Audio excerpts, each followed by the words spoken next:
পুনৰ চৰ্চাত ৰাহুল গান্ধীৰ কুকুৰ লুনা। অসমৰ ৰাজনীতিত বিশেষ ভূমিকা লৈছিল লুনাই।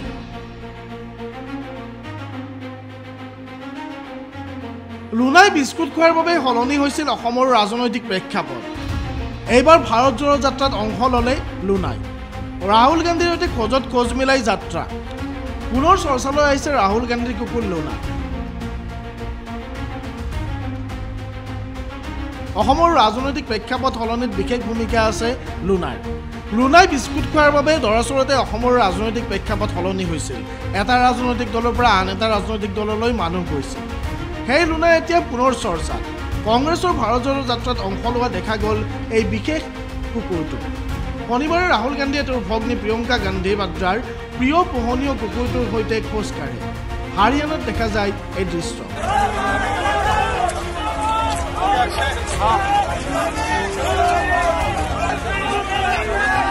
ভগ্নী প্ৰিয়ংকাক ভাৰত জোড়ো যাত্ৰাত ৰাহুলৰ সৈতে কেইবাবাৰো দেখা গৈছিল।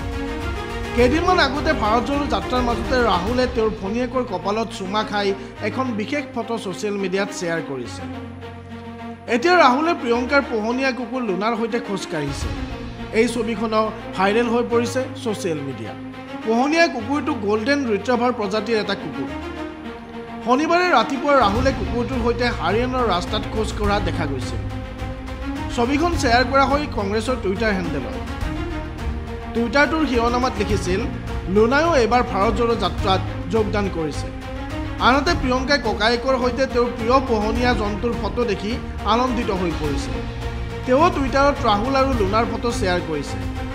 উল্লেখযোগ্য যে শনিবাৰে বক্সাৰ বিজেন্দ্ৰ সিঙে ৰাহুলৰ সৈতে ভাৰত জোড়ো যাত্ৰাত খোজ কাঢ়িছিল। বৰ্তমান এই যাত্ৰা হাৰিয়ানাৰ বিভিন্ন অঞ্চল সামৰি লৈছে। ভাৰতবৰ্ষৰ বিভিন্ন প্ৰান্তত এইদৰে চলি আছে ভাৰত জোড়ো যাত্ৰা। তাৰ মাজতে দেখা গৈছে এই বিশেষ দৃশ্য।